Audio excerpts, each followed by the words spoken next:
আসসালামু আলাইকুম, সবাইকে আমন্ত্রণ জানাচ্ছি Beyond Borders Sports presents the Football Inside powered by Rabbit Hole. আমি আপনাদের সাথে আছি মাহমুদুল হাসান রেজা। কথা বলবো বাংলাদেশ ও ভারত ফুটবল ম্যাচ নিয়ে। আর আমাদের সাথে আজকে খুবই স্পেশাল একজন মানুষ আছেন কথা বলার জন্য বাংলাদেশ ভারত ম্যাচ নিয়ে। আপনাকে জাস্ট একটা ক্লু দেই, আমার মতো যারা 90s-এর আছেন অথবা আর্লি 20s, আমাদের সেই ফুটবল আইকনের কথা মনে আছে? বাংলাদেশ জাতীয় দলের সাবেক অধিনায়ক, আমাদের সবার প্রিয় জাহিদ হাসান এমিলি ভাই। ভাইয়া কেমন আছেন? আলহামদুলিল্লাহ ভালো আছি, আপনি কেমন আছেন? আলহামদুলিল্লাহ ভাইয়া। বাংলাদেশ ফুটবল ম্যাচ নিয়ে পুরো দেশে একটা উত্তেজনা চলছে। আপনার কাছ থেকে শুরুতেই জানতে চাই ভাইয়া, আপনি তো যখন খেলোয়াড় ছিলেন এই উত্তেজনাটা তো আপনিও ফেস করেছেন, সো একজন খেলোয়াড় হিসেবে ওই জিনিসটা কিভাবে হ্যান্ডেল করতেন? সমিত সোমকে দেখেছি একটা ইন্টারভিউতে বলতে যে সে যখন প্রথম সাইনিং করেছে তাকে একজন বলেছে যে তুমি সব খেলা বাদ দাও, ইন্ডিয়া ম্যাচকে নিয়ে টার্গেট করো। আর সে এখনও কোনো ম্যাচ জিততে পারেনি বাংলাদেশে, সো তার টার্গেট হচ্ছে এই ম্যাচটা জেতা। সো একজন প্লেয়ার হিসাবে এই চাপটা বা এই প্রত্যাশাটা কিভাবে হ্যান্ডেল করেন? ধন্যবাদ আপনাকে। ইটস ভেরি ইম্পর্টেন্ট যে আপনি ম্যাচটা কার সাথে খেলতে যাচ্ছেন। আমার ফুটবল ক্যারিয়ারে আমি সবসময় রাইভাল হিসেবে ইন্ডিয়াকে দেখতাম। সত্যি কথা, নট অনলি মি, আমার টিমমেট যারা ছিল সবাই, এবং আমার কাছে মনে হয় যে হোল বাংলাদেশ ইন্ডিয়ার সাথে খেলাটার আমার কাছে মনে হয় যে এটা যেমন একটা সম্মানের, অ্যাট দ্য সেম টাইম এটা একটা প্রেস্টিজেরও ম্যাচ। কারণ আমি আমার ফুটবল ক্যারিয়ার যখন ফার্স্ট জাতীয় দলে খেলি 2005 আমার যখন ডেবু হয়, আমার প্রথম ম্যাচ ছিল অ্যাগেনস্ট ভুটান, এবং ওই ম্যাচেই প্রথম গোল, এবং সেকেন্ড ম্যাচ আমার ছিল ইন্ডিয়ার সাথে।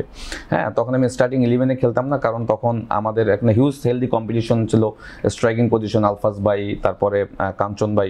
সুতরাং ওই সেকেন্ড ম্যাচে গিয়ে কোচ আমাকে ফার্স্ট 11-এ দেয়, এবং আমার মনে আছে যে ইন্ডিয়ার অ্যাগেনস্টে আমি গোল করি। এটা করাচিতে খেলা ছিল 2005-এর সাব ফুটবল। তো ইন্ডিয়ার অ্যাগেনস্টে খেলাটা আমার কাছে মনে হয় যে সবসময় আমাদের জন্য একটা অন্যরকম একটা উত্তেজনা থাকে, এবং সেটাও আজকে সেই উত্তেজনাটা কিন্তু আগামীকালকে ম্যাচকে ঘিরে কিন্তু আমরা দেখতে পাচ্ছি। কারণ ম্যাচটা এশিয়ান কাপ কোয়ালিফাইয়ের ম্যাচ, এবং আমরা কিন্তু এশিয়ান কাপ কোয়ালিফাইটা যেভাবে শুরু করছিলাম যে আমাদের টিমের যে স্ট্রেংথ, যে স্কোয়াড, আমরা ধরে নিয়েছিলাম যে আমরা রেসে থাকবো, বাট সেই জায়গাটা কিন্তু আমরা নেই। আমরা 2 পয়েন্ট নিয়ে কিন্তু ইন্ডিয়ার উপরে আছি, বাট সমান সমান অবস্থায় রয়েছি, বাট সিঙ্গাপুর এবং হংকং কিন্তু আমাদের থেকে অনেক এগিয়ে। সো এই ম্যাচটা আমার কাছে মনে হয় যে এই এশিয়ান কাপ কোয়ালিফাই ম্যাচে আপনি যদি কিছু অ্যাচিভ করতে চান, এই ম্যাচটাকে টার্গেট করতে হবে এবং এই ম্যাচটা জিততে হবে। তখন কিন্তু ফ্যান্স রয়েছে, যারা সাপোর্টার যারা রয়েছে, তারা কিন্তু হ্যাপি থাকবে, এবং আমরা যারা সবসময় ইন্ডিয়াকে রাইভাল ভাবি, আমরা আমাদের থেকে খুশি কেউ হবে না। সুতরাং প্লেয়ার, আপনি সমিত সোমের কথা বলেছেন, সমিত সোম না, আমার মনে হয় ফুল স্কোয়াডই কিন্তু আসলে এই ম্যাচটা জয়ের জন্য কিন্তু তাকিয়ে আছে। সুতরাং আপনি যেটা বলেছেন যে আমি যখন খেলতাম আমি সবসময় ইন্ডিয়াকে হারাতে চেতাম। আনফর্চুনেট, আমি 5টা ম্যাচ ইন্ডিয়ার সাথে খেলেছি, একটা ম্যাচ ইন্ডিয়াকে হারাতে পেরেছিলাম 2010 আমাদের এখানে খেলা হয়েছিল এসএ গেমসের সেমিফাইনাল, ইন্ডিয়াকে আমরা 1 গোলে হারিয়েছিলাম। বাট বাকি ম্যাচগুলো খুব ক্লোজ ছিল, লাইক 2-2 ড্র হয়েছে, 1 ড্র হয়েছে, 2-1-এ হেরে গিয়েছে, এরকম। সুতরাং ইন্ডিয়া সবসময় আমাদের জন্য রাইভাল দল, এবং আমরা এই ম্যাচগুলি খেলার জন্য সবসময় প্রিপেয়ার থাকি। আমি যদি ভাই একটু র্যাঙ্কিংটা দেখি, বাংলাদেশ হচ্ছে এই মুহূর্তে আছে 183 নম্বরে, আর ইন্ডিয়া হচ্ছে আমি যদি ভুল না করি 136 নম্বর, 136, রাইট। সো এই যে একটা গ্যাপ দুইটা টিমের, তো আমরা কি মানে আদৌ ওই জায়গাতে আছি যে এই গ্যাপটা মানে 50-এর উপরে র্যাঙ্কিংয়ের গ্যাপ, এরকম একটা টিমকে আমাদের দেশে এনে হারাতে পারবো, এই প্রত্যাশা করাটা কি ঠিক, বা কিভাবে হারাতে পারবো? না, অবশ্যই। এইখানে দেখেন, ওয়ার্ল্ড ফুটবলের ম্যাচ ডেতে র্যাঙ্কিং তেমন কোনো কিছু ভেরি করে না। আপনি যদি 2022 ওয়ার্ল্ড কাপের আর্জেন্টিনা ভার্সেস সৌদি আরবের কথা আপনার মনে থাকে, দেখেন আমি যদি ভুল না করি, আর্জেন্টিনা ওয়ার্ল্ড র্যাঙ্কিং 1 নম্বর ছিল, এবং সৌদি আরবের 36, সৌদি আরবের কাছে 2-1-এ ম্যাচটা হেরে গিয়েছিল আপনার আর্জেন্টিনা। সো ম্যাচ ডেতে র্যাঙ্কিং কোনো কিছু ভেরি করে না। এরকমের রেকর্ড আমাদের হিস্ট্রিতে অনেক রয়েছে। 2011 ওয়ার্ল্ড কাপ ফুটবল কোয়ালিফাই ম্যাচে লেবাননের র্যাঙ্কিং ছিল আই থিঙ্ক 70, তখন আমরা ছিলাম 170। হ্যাঁ, ওদেরকে আমরা এখানে 2-0-তে হারিয়ে দিয়েছিলাম। আমরা এও ম্যাচে 4-0 গোলে হেরেছিলাম, বাট আমাদের হোমে কিন্তু 2-0-তে জয় নিয়েছিলাম। দেখেন, ইন্ডিয়া যদি এই সময় 100তেও র্যাঙ্কিং থাকে আর বাংলাদেশ যদি 183 থাকে, আমার কাছে মনে হয় যে ম্যাচটা 50-50। এই কারণে আপনি যদি হিস্ট্রি দেখেন, ইন্ডিয়া কখনই বাংলাদেশকে ডোমিনেট করে কখনই হারাতে পারেনি। আপনি যদি লাস্ট যে আমরা ম্যাচটা খেলছি সল্টলেকে, সেখানেও কিন্তু বাংলাদেশ 1 গোলে লিডে ছিল, না সরি শিলংয়ের ম্যাচটা, বাট এর আগে সল্টলেকেও কিন্তু আমরা 1 গোলে লিডে ছিলাম, শেষ মোমেন্টে কিন্তু সন্দেশ জিঙ্গানিয়ার গোলে কিন্তু 1-1 গোলে ড্র হয়। বাট আমার কাছে মনে হয় যে ইন্ডিয়া বাংলাদেশ ম্যাচ র্যাঙ্কিং কোনো কিছু ভেরি করবে না, ডিপেন্ড করবে 2 দলের স্ট্রেংথ কীরকম। সো এই মুহূর্তে যদি আপনি আমাকে বলেন, আমি বলবো যে ইন্ডিয়ার থেকে আমাদের দলের স্ট্রেংথ অনেক বেশি। আমরা যদি চাপমুক্ত হয়ে খেলতে পারি, কারণ আমাদের এখানে 2-3 জন প্লেয়ার বাদে বাকিরা একটা প্রেশারে থাকে, যেটা আমরা বিগত দিন এশিয়ান কাপ কোয়ালিফাই ম্যাচে দেখেছি। সো ওই প্রেশারটা যদি তারা হ্যান্ডেল করতে পারে, আমার কাছে মনে হয় যে মানে এই ম্যাচে আমি ডেফিনেটলি বাংলাদেশকে এগিয়ে রাখবো, এবং এটা এগিয়ে রাখার অনেক যথেষ্ট রিজন রয়েছে, সেগুলো হয়তো আমরা পরে ডিসকাশন করবো। বাট আমার কাছে মনে হয় যে ম্যাচ ডেটের র্যাঙ্কিং কোনো কিছু ভেরি করে না। ভাই একটা কথা সবাই বলে, সাউথ এশিয়ান ডার্বি, রাইট। তো আমরা সাউথ এশিয়ান ডার্বির জন্য কি মানে ইন্ডিয়াকেই চুজ করে নিয়েছি, নাকি এর থেকে স্ট্রং টিমের সাথে আসলে আমরা পারবো না? মানে এর পিছনের কারণটা কি? না, এটা তো আসলে একটা হিস্ট্রি, এটা আপনার আমি চেঞ্জ করতে পারবো না। আর এটা আপনি যদি, আমরা যদি এশিয়া কাপও খেলি, ওয়ার্ল্ড কাপও খেলি, আপনার ইন্ডিয়া বাংলাদেশ রাইভালি এটা সারা মানে জনমের পর জনম এটা কিন্তু চলতে থাকবে, সারা জীবন এই রাইভালিটি থাকবেই। কারণ বাংলাদেশ ইন্ডিয়া যখন ম্যাচ হয় তখন আসলে এটা দুইটা দেশেরও কিন্তু একটা প্রেস্টিজিয়াস ইস্যু দাঁড়ায়, কারণ ভৌগোলিকভাবে বা বিভিন্ন কারণে কিন্তু ইন্ডিয়ার সাথে আমাদের একটা দূরত্ব রয়েছে। তো সেই জায়গা থেকে আমার কাছে মনে হয় যে আমরা of the field on the field সবসময় চাই ইন্ডিয়াকে হারাতে। তো সেই জায়গা থেকে ইন্ডিয়া কিন্তু ডেফিনেটলি আমাদের জন্য সবসময় রাইভাল দল, এবং এই ধরনের ম্যাচ আপনি খুব সহজেই খেলতে পারবেন না। যখন সুযোগ আসে তখনই কিন্তু আসলে দুইটা দল বিভক্ত হয়েছে। এবং আপনি দেখেন যখন আমরা শিলংয়ে ম্যাচটা খেলেছিলাম, তারা কিন্তু আমাদের সাথে কিন্তু খুব অফ দ্য ফিল্ড খুব বাজে ব্যবহার করেছিল, আমাদের প্র্যাকটিস গ্রাউন্ড ভাড়া করতে হয়েছিল, আমাদের টার্ফের প্র্যাকটিস করতে হয়েছিল। সুতরাং এটা কিন্তু তারা ইচ্ছা করে করেছে। বাট এখানে যখন তারা এসেছে, আমরা কিন্তু তাদের আত্মীয়তার দিক থেকে কিন্তু কোনোভাবেই কমতি রাখিনি। আমার দুইটা ম্যাচের কথা স্পষ্টভাবে মনে আসে। একটা হলো গোয়াতে আমরা একটা ফ্রেন্ডলি ম্যাচ খেলতে গিয়েছিলাম, আমরা 2-1 এগিয়েছিলাম। তো ওই ম্যাচটা আমাদের জন্য খুব ইম্পর্টেন্ট ছিল, বাট লাস্ট মোমেন্টে তাদেরই রেফারি ছিল, একটা পেনাল্টি দিয়ে দেয়, যেটা পেনাল্টি হয়নি। সুতরাং ওরাই কিন্তু আসলে আমাদের সাথে এই দূরত্বগুলি তৈরি করেছে। অ্যাট দ্য সেম টাইম 2013 সালে সাফ ফুটবলে নেপালে আমরা 1 গোলে লিডে ছিলাম, 89 মিনিটসে সেম একটা ফ্রি কিকে ওরা গোল করে 1-1 ড্র হয়। সো এই ধরনের দূরত্বগুলো কিন্তু খেলার মাধ্যমেই কিন্তু আমাদের সাথে তৈরি হয়েছে। এবং আপনি যেটা বলেছেন যে রাইভাল জিনিসটা কোত্থেকে আসে, এটা কিন্তু of the field on the field তারাই এটা তৈরি করেছে। আমি মনে করি যে এটা থাকাটা ভালো। আচ্ছা ভাই, আমরা যদি একটু এই 2025 সালে দুইটা টিমের ডেটা যদি এখন একটু দেখতে পারি, ইন্ডিয়া হচ্ছে টোটাল 6টা ম্যাচ খেলেছে, তাদের উইন হচ্ছে 1টা, লুজ 3টা, ড্র করেছে মাত্র 2টা। আর বাংলাদেশ সেখানে 7টা ম্যাচ খেলেছে, উইন 1টা, লুজ 2টা, ড্র 4টা। এই যে দুইটা দলই কিন্তু একবার মুখোমুখি হয়েছে, তাদের মধ্যে এই ম্যাচটা হচ্ছে ড্র হয়েছে। রাইট। সো সেখান থেকে কি প্রত্যাশা করছেন, এই ম্যাচটাও কি ড্র হবে, নাকি আমরা ওই জায়গা থেকে বের হয়ে এসে ম্যাচটা জিততে পারবো? দেখেন, আমরা যখন এশিয়ান কাপ কোয়ালিফাই স্টার্ট করি তখন কিন্তু ফার্স্ট ম্যাচে কিন্তু দেখবেন যে শিলংয়ে যে ম্যাচটা খেলেছিলাম এগেনস্ট ইন্ডিয়া, দুর্দান্ত স্টার্ট করেছিলাম। শুরুতে যদি আপনি খেলাটা একটু রিকল করেন, দেখেন প্রথম দিকে 2-3টা ক্লিয়ার চান্স পেয়েছিলাম, ওখান থেকে যদি আমরা গোল করতে পারতাম ম্যাচটা ডেফিনেটলি আমরা জিততে পারতাম। ক্লোজ ম্যাচ, আমরা জিতা ম্যাচগুলি কিন্তু ড্র করেছি, আদারওয়াইজ ড্র ম্যাচগুলি কিন্তু শেষ মোমেন্টে গোল কনসিড করে হেরেছি। আমরা কিন্তু ভালো ফুটবল খেলেছি, বাট কিছু স্লিম মিস্টেকের কারণে কিন্তু আমরা এখন এশিয়ান কাপ কোয়ালিফায়ার রেচে নাই। এবং আপনি যদি দেখেন লাস্ট ম্যাচ এগেনস্ট নেপাল 2-1 যখন আমরা লিডে গেলাম, শেষ মোমেন্টে একটা কর্নার সেট পিস থেকে আমরা গোল কনসিড করে কিন্তু ম্যাচটা আমরা ড্র করে ফেলি।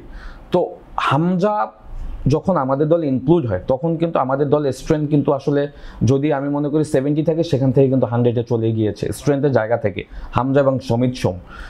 এটার একটা অন্যতম কারণ হলো যে এই দুজন প্লেয়ার মেন্টাল স্ট্রেংথ এত বেশি দেখিয়েছে, বাকি প্লেয়ারদের সাথে একটা বড় ডিফারেন্স হয়ে গেছে আমাদের এখানে। যার কারণে হয় কি, ওই দুজন প্লেয়ার যখন পারফর্ম করে বাকি প্লেয়াররা সেই প্রপার সাপোর্টটা দিতে পারেন, এবং মিস্টেকগুলি কিন্তু একের পর এক তাদের কাছ থেকে আসে। এবং এখানে আমি যদি ওভারঅল আমাকে বলেন, কোচেরও কিছু মিস কমিউনিকেশন রয়েছে উইথ প্লেয়ার্স। হ্যাঁ, আপনি যদি একটু, আমি যদি এক্সাম্পল দিই, অ্যাগেনস্ট হংকং যখন আমরা 3-1-এ পিছিয়েছিলাম 75 মিনিটস পর্যন্ত, আপনার যদি মনে থাকে, আমরা 3-3 গোলে কিন্তু স্ট্রংলি কাম ব্যাক করি। এবং আমরা যখন লাস্ট সমিত সোম গোলটা দেয় তখন কিন্তু খেলা অলমোস্ট শেষ। হ্যাঁ, 3-3 গোলের ড্র, তো সবাই ধরে নিয়েছিল খেলা কিন্তু শেষ হয়ে গেছে। বাস ফুটবলে একটা কথা আছে, আপনার আনটিল লাস্ট ব্লো পর্যন্ত কিন্তু আপনাকে ওয়েট করতে হবে যে ম্যাচের রেজাল্ট কি হচ্ছে। দেখেন তারপরে আমাদের যেটা করা উচিত ছিল, কোচের ইনস্ট্রাকশন কিন্তু প্রপার ছিল না। কোচ কি করেছে, সেলিব্রেশন করতে গিয়েছে প্লেয়ারদের সাথে। হ্যাঁ, তো নো, এটা তখন করা যাবে না। তখন প্লেয়ারদেরকে ইনস্ট্রাকশন দেওয়া উচিত ছিল যে খেলা আছে 30 সেকেন্ড, আইদার 1 মিনিট। ওই সময় যেহেতু হংকং অনেক প্রেশারে ছিল, আর একটা অ্যাটাক আমরা কীভাবে বিল্ড আপ করতে পারি, আইদার আমরা আমাদের ডিফেন্সের সিকিউরিটি কীভাবে রাখতে পারি, সেটা না করে কী করলো, হংকং সেন্টার করে কুইক অ্যাটাক করে কিন্তু তারা গোল দিয়ে দিল। সুতরাং এই ধরনের কিন্তু প্রচুর ম্যাচে কিন্তু এরকম হয়েছে, যার কারণে আপনি যে রেকর্ড দেখেছেন, 4টা ড্র করেছি, 2টা হেরেছি, আমরা একটা ম্যাচ জিতেছি। বাট আমাদের কিন্তু সংখ্যাটা অনেক বেশি থাকতে পারতো উইনিংয়ের জায়গাটা, যদি এই ম্যাচগুলি আমরা যদি ক্লোজ ম্যাচগুলি না হারে যেতাম বা ড্র না করতাম। সুতরাং আমার বলবো যে আমাদের এই দলটা লাস্ট 1 বছরের দলটা বিল্ড আপ করছে পারফরমেন্সের দিক থেকে। অ্যাট দ্য সেম টাইম আমার কাছে মনে হয় যে কিছু প্লেয়ার আমাদের দলকে আসলে অনেক উপরে নিয়ে গেছে, লাইক হামজা চৌধুরী। সুতরাং এটাকে একটু সময় দিতে হবে। আমার মনে হয় যে আমাদের দলটা বিল্ড আপ হচ্ছে, বাট নেক্সট যে অ্যাসাইনমেন্টগুলি আছে সেখানে এই ধরনের মিস্টেকগুলো আমাদের করা যাবে না। ভাই আপনি মাত্রই কোচের কথা বললেন, হাবিয়ার কাবরেরার কথা যদি বলি, আমরা অনেকগুলো মাঠের বাইরে আন্দোলন দেখলাম, সোশ্যাল মিডিয়া অনেক কথা বললাম, মানে কাবরেরা কি আসলে আমাদের যে অ্যাসেটগুলো আছে তাদেরকে কি প্রপার ইউজ করতে পারছে না, নাকি সে নির্দিষ্ট কোনো প্লেয়ারকে সুবিধা দেওয়ার জন্য তাদেরকে ইউজ করছে না? মানে আপনার জায়গা থেকে জিনিসটা কীভাবে দেখছেন? দেখেন, কাবরেরা আমাদের দেশে কোচিংয়ে তার অলমোস্ট 4 বছর হয়ে গিয়েছে। হ্যাঁ, তো ইন্টারন্যাশনাল এরিনাতে আপনি 4 বছর হিউজ টাইম। হ্যাঁ, সারা পৃথিবীতে যখন আপনি 1 বছর সময় পাবেন, সেখানে বড় কোনো অ্যাচিভমেন্ট পাবেন, তখন অ্যাচিভমেন্ট না পাবেন তখন কিন্তু কি করে, তখন তাকে কিন্তু স্যাক করে দেওয়া হয়। হ্যাঁ, বেশি সময় দেওয়া হয় না। আপনি যখন অ্যাচিভমেন্ট দিবেন তখন আপনি এটা আপনার রেভেনিউশন হবে, আপনি কন্টিনিউ করতে পারবেন। বাট ও কিন্তু 4 বছর এই দলটাকে নিয়ে কিন্তু কাজ করছে, বাট সেইখানে যদি বড় কোনো অ্যাচিভমেন্ট দেখেন, আমরা কিন্তু তেমন কোনো অ্যাচিভমেন্ট দেখছি না। এবং Hamza, Samit Somra Asian cup qualifier আগে যখন আমাদের দেশে ইনক্লুডেড হয়, আমরা ধরে নিয়েছিলাম যে আমরা এই এশিয়ান কাপ কোয়ালিফায়ার ফাইনাল রাউন্ডে যাব, বাট সেটাও তো আমরা করতে পারিনি। তো এখানে হলো যে এখন টিমের যে স্ট্রেংথ, সেই স্ট্রেংথ অনুযায়ী আসলে টেকনিক্যাল জায়গাগুলি যদি আপনি অ্যানালাইসিস করেন, সেখানে অনেক ভুল ত্রুটি আছে হেভিয়ার কাবরেরার। এবং সে অনেক ম্যাচগুলিতে যদি দেখেন সাবস্টিটিউট হিসাবে যে প্লেয়ারদের ইনক্লুড করছে, অনেক সময় খেলা মোমেন্টাম চেঞ্জ হয়েছে। আবার অনেক সময় সে যেটা করেছে, সে কোনো রিস্ক নিতে পারেনি। লাইক অনেক সময় মিডফিল্ড প্যাটার্নে দেখবেন যে হামজার সাথে সে হৃদয়কে ইউজ করেছে, কখনো দুই সোহেলানাকে ইউজ করেছে, বাট জামালকে দেখবেন যে অনেক সময় সে সাইড বেঞ্চে দিয়েছে।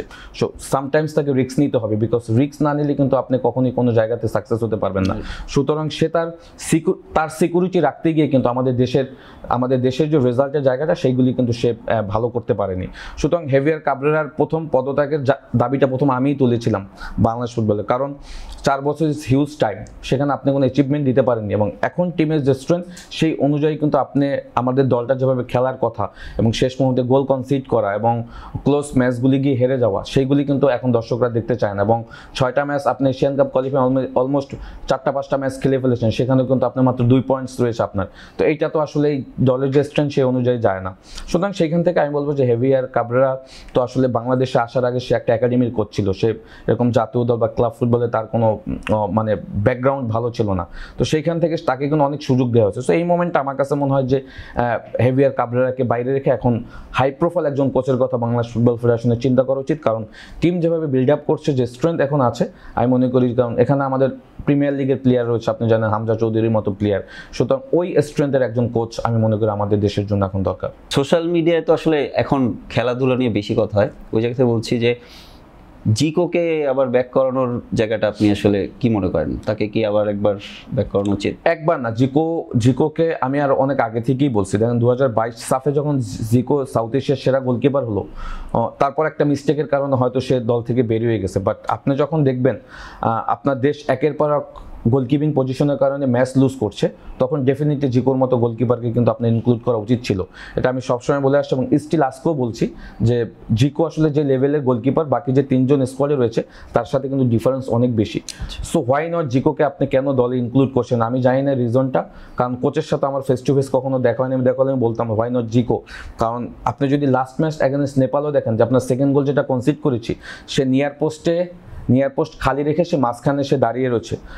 গোলকিপিং পজিশন থাকবে, যখন আপনার যে পাশ থেকে সেট পিস হবে ওই পাশে একদম ক্লোজ করে আপনি দাঁড়াবেন, বাট সে তার দাঁড়ানোর জায়গায় পজিশনটাই ভুল ছিল। সো এই ধরনের মিস্টেক কিন্তু সে প্রত্যেকটা ম্যাচেই করেছে। আপনি এগেনস্ট হংকং যে আমরা 4টা গোল কনসিড করেছি হোমে, প্রত্যেকটা গোলের পিছনে কিন্তু মিতুল মার্মার বড় কিন্তু মিস্টেক ছিল। সুতরাং এই ধরনের মিস্টেক কিন্তু পুরো এশিয়ান কাপ কোয়ালিফাই করেছে। সুতরাং আমাদের জিকো যদি থাকতো, জিকো হিজ লাইক দ্যাট গোলকিপার, যে কিনা আসলে আমার কাছে মনে হয় যে এই ধরনের গোল সে কখনোই কনসিড করতো না। এবং সে রিড করতে পারে ম্যাচটা, কোন মোমেন্টে বল গ্রিপ করতে হবে, কোন মোমেন্টে বল পাঞ্চ করতে হবে, কোন মোমেন্টে খেলাকে আপ করতে হবে। সুতরাং জিকোকে নেওয়া অবশ্যই উচিত ছিল। এইবার যদি আমরা একটু ইন্ডিয়ান টিমের দিকে তাকাই, ইন্ডিয়ান ম্যানেজার খালিদ জামিল উনি সবসময় ইয়াং প্লেয়ারদের উপরে বেশি ভরসা করেন। সো এবার সুনীল শেট্টির মতো প্লেয়ার নেই, তারপর হচ্ছে মোহনবাগানের স্টার প্লেয়াররাও কেউ নেই। সো এই দিক থেকে অস্ট্রেলিয়ান যে রায়ান উইলিয়ামস, রাইট, ওনাকে টিমের সাথে নিয়ে আসছে, গণমাধ্যমে দেখা যাচ্ছে সে এখনো এনওসি পায়নি।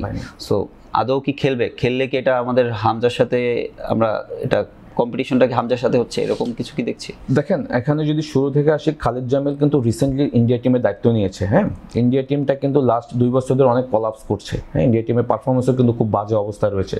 ইন্ডিয়া কিন্তু যখন এই গ্রুপে পড়েছিল, তারা ধরে নিয়েছিল তারা এখান থেকে থ্রু করবে মেইন রাউন্ডে, বাট তারা কিন্তু এখন 4 নাম্বার দল হিসেবে রয়েছে এই গ্রুপে। যদি দেখেন, ইন্ডিয়া কিন্তু বাংলাদেশ কিন্তু ইন্ডিয়ার উপরে রয়েছে। ইন্ডিয়ার দলটা লাস্ট 2 বছরে তাদের টিম বিল্ড আপের জায়গা থেকে অনেক সফল হয়েছে। তাদের অনেক প্লেয়ার কিন্তু এখান থেকে চলে গিয়েছে। দেখেন, তাদের যে main 2-3 player like Sunil Chhetri, Liston ক্লাসও কিন্তু এই দলেতে নাই। হ্যাঁ, তারা কিন্তু আসেনি, যেটা শিলংয়ে তারা খেলেছিল।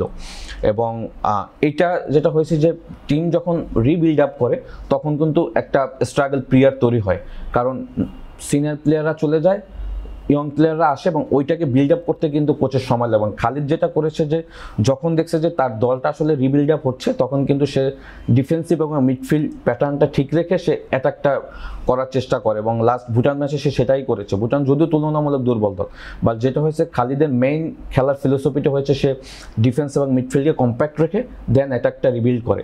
সুতরাং বাংলাদেশের জন্য আসলে চ্যালেঞ্জটা হবে ওখানেই। হ্যাঁ, যে আপনি যদি গোল করতে হয়, খালিদ কিন্তু কম্প্যাক্ট ডিফেন্স যেটা, সেটা ভাঙাটা খুব টাফ হয়ে যায়।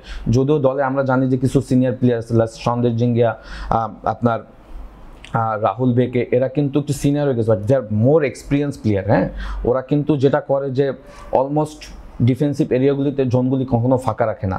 তো এইটা কিন্তু বাংলাদেশের জন্য একটা কিন্তু থ্রেট হতে পারে। বাট যেটা হয়েছে যে আবার কিছু নেগেটিভ জায়গাও আছে। গোল স্কোরিংয়ের জায়গাটা আপনি যেটা বলছেন, রায়ান উইলিয়ামস ভার্সেস হামজা হবে, Ryan Williams is very potential player, যার কারণে কিন্তু এনওসি পায় না, তারপরেও কিন্তু তাকে নিয়ে আসছে।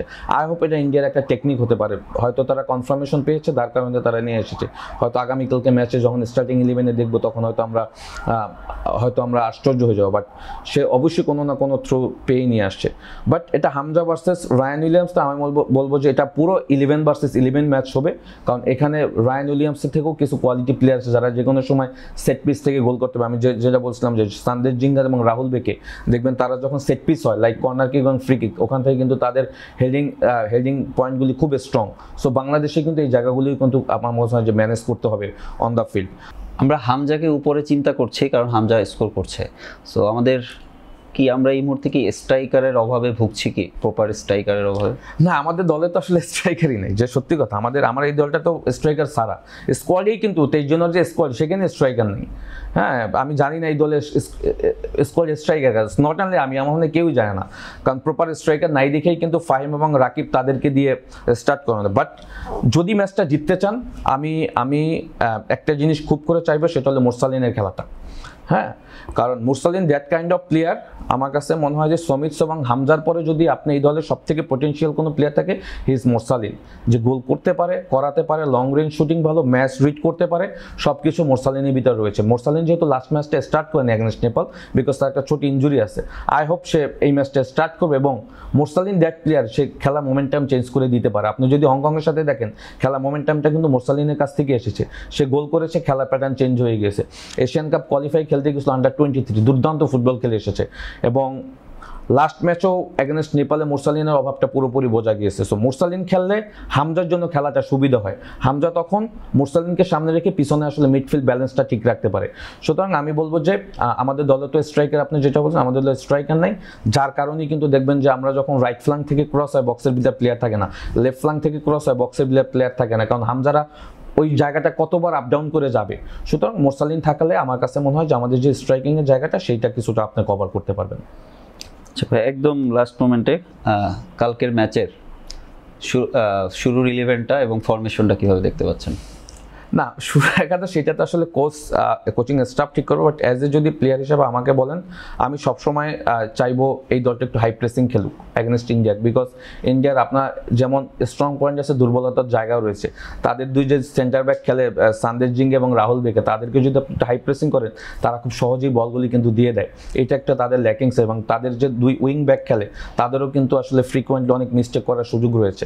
সুতরাং একটু হাই প্রেসিং খেলতে গেলে আপনাকে ওইভাবে দলটা সাজাতে হবে। এবং যদিও আমি যেটা বলবো সেটা হবে না, বাট ব্যক্তিগতভাবে যদি আপনি আমাকে 11টা করতে বলেন, আমি গোলকিপিং পজিশনে এসে শ্রাবণকে দিয়ে স্টার্ট করাতে চাই, বিকজ মিতুল মামার পারফরমেন্স মানে ওই অবস্থায় নেই এবং সে এই মোমেন্টে সে কি অবস্থায় রয়েছে। গোলকিপিং পজিশন ডেফিনেটলি আমি শ্রাবণকে দিয়ে স্টার্ট করব। রাইট ব্যাকে আপনি যদি আমাকে বলেন, আমি তাসকে দিয়ে স্টার্ট করাবো, বিকজ ইজ সলিড ডিফেন্ডার। তাসকে দিয়ে স্টার্ট করবো। 2 সেন্টার ব্যাকে যেহেতু আমাদের অপশন কম, আমি তারেক এবং তোপে স্টার্ট করবে। লেফট ব্যাকে জাহান আহমেদ অটোমেটিক চয়েস। 4-3-3 যেহেতু ডায়মন্ড শিপে আমরা খেলি, সেখানে হয়তো হামজা চৌধুরীর সাথে আমি মাঝখানে সোহেল রানা জুনিয়র যে রয়েছে তাকে স্টার্ট করবো। সমিত সোম, মুরসালিন, রাকিব এবং ফাহিম, এই স্টার্টিং 11 নিয়ে আমার কাছে মনে হয় যদি স্টার্ট করে সেইটা দলের জন্য ভালো হবে, বিকজ এখানে আপনি অ্যাটাকিং থার্ডও আপনি পার্টিসিপেট করতে পারতেছেন এবং ডিফেন্ডিংয়ে যেহেতু সোহেল এবং হামজা চৌধুরী রয়েছে, তারা যদি দুইজন মিডফিল্ড প্যাটার্নটা ঠিক রাখে, সমিত সোম, মুরসালিন, রাকিব এবং ফাহিম, তারা অ্যাটাকিং থার্ডে কিন্তু মোর ক্রিয়েটিভিটি তৈরি করতে পারবে। সুতরাং আমি মনে করি যে স্টার্টিং 11টা নিয়ে শুরু করাটা উচিত। ভাই এইটা তো বাংলাদেশের জন্য অনেক বিগ ম্যাচ, ওই বিগ ম্যাচে সেই কিপার চেঞ্জ করাটা কি মানে একটা ভালো ডিসিশন হবে, আপনার কি মনে হয়? দেখেন, এখন যেটা হয়েছে যে একের পর এক মিস্টেক যদি আপনি করেন, আপনি কিন্তু শো করতে পারবেন না। হ্যাঁ, তখন আপনার জায়গায় কিন্তু অটোমেটিক কাউকে আনতেই হবে। হ্যাঁ, কারণ 7টা-8টা ম্যাচ কিন্তু আপনার মিতুল মামা খেলেছে এবং একই ধরনের সিমিলার মিস্টেক কিন্তু সে একের পর এক করেছে। এখন কাউকে না কাউকে সুযোগ দিতে হবে। এবং আপনি যে শ্রাবণের কথা বলেছেন, শ্রাবণ দুর্দান্ত খেলে এসেছে কিন্তু আন্ডার-23 যে এশিয়ান কাপ কোয়ালিফাই ছিল ভিয়েতনামে, সুপার ফুটবল খেলেছে। সুতরাং এবং বসুন্ধরা সে রেগুলার খেলে, তো এইটা তো তার জন্য নতুন না। বসুন্ধরা সে রেগুলার ম্যাচ খেলে, সে এশিয়ান কাপ এই AFC কাপে ম্যাচ খেলে আসছে কতদিন আগে, আপনার এই 15 ডেজ আগে আপনার থেকে কুয়েত থেকে। সুতরাং হি হ্যাভ দ্যাট এক্সপিরিয়েন্স। সুতরাং এখানে আমি শ্রাবণকে নিয়ে কোনো ডাউট থাকার কোনো হয় না, বরং শ্রাবণ আরও কনফিডেন্টলি খেলবে। হ্যাঁ, এই কারণ শ্রাবণ যখন সুযোগ পাবে, আমি সবসময় দেখেছি যখন ফার্স্ট কেউ মিস্টেক করে, ফার্স্ট প্লেয়ার যখন কেউ মিস করে, সেকেন্ড প্লেয়ার কিন্তু ওয়েট করতে থাকে ওই পজিশনটা নেওয়ার জন্য। সুতরাং এটা আমি মনে করি সে আরও বেটার পারফরমেন্স করতে পারবে। হোপফুলি দেখা যাক কি হয়। ভাই মানে প্রেডিকশনটা কি, মানে স্কোর প্রেডিকশনটা আপনি কি দেখছেন? মিলবে কিনা জানি না, বাট আই হোপ বাংলাদেশ 2-1 জিতবে। 2-1 কে স্কোর করবে? স্কোর করবে এটা তো দেখেন, খেলার মোমেন্টামে হামজা যে এতগুলো গোল করবে, হামজা কিন্তু লিস্টার সিটি এবং শিফিল্ড ইউনাইটেড, তার কিন্তু যদি স্কোরিংয়ের জায়গা দেখেন, তেমন কোনো স্কোরের কিন্তু তার নাম নেই, স্কোর শিটে কিন্তু তার নাম নেই। এখানে সব থেকে বেশি গোল করে ফেলছে অলরেডি হামজা। হ্যাঁ, আমরা তো চিন্তাও করি না। সো গোল আসলে মোমেন্টামের উপর চিন্তা করে, যে কোনো সময় যে কেউ গোল করতে পারে। বাট আই হোপ হামজা যেহেতু একটা রিদমে রয়েছে, হামজার গোল করার পসিবিলিটি অনেক বেশি, বিকজ সেট পিস ভালো নিতে পারে, কর্নার কিক থেকে হেডিং স্টার দুর্দান্ত রয়েছে, বাইসাইকেল গোল করতে পারে, লং রেঞ্জ শুটিং আছে। সো আই হোপ হামজা এবং মুরসালিনের গোল করার সম্ভাবনা রয়েছে। ধন্যবাদ ভাইয়া, অনেক গুরুত্বপূর্ণ কিছু ইনসাইট দিলেন। হোপফুলি বাংলাদেশ এইগুলো কাজে লাগিয়ে ম্যাচটা জিতবে। আর আপনার মূল্যবান সময়ের জন্য অসংখ্য ধন্যবাদ। দর্শক, বাংলাদেশ ভারত ম্যাচের প্রি শো এই পর্যন্তই। আশা করি বাংলাদেশ ম্যাচটা জিতবে। আর ম্যাচ পরবর্তী শো দেখার আমন্ত্রণ রইল। আমরা ম্যাচের পরে আপনাদের সাথে আবার নিয়ে আসবো ভাইয়াকে সাথে নিয়ে। আর বাংলাদেশের খেলাটা যদি আপনি লাইভ দেখতে চান, তাহলে দেখতে পারেন রেভিট হোল অ্যাপে অথবা রেভিট হোল ওয়েবসাইটে। ভালো থাকুন, আল্লাহ হাফেজ।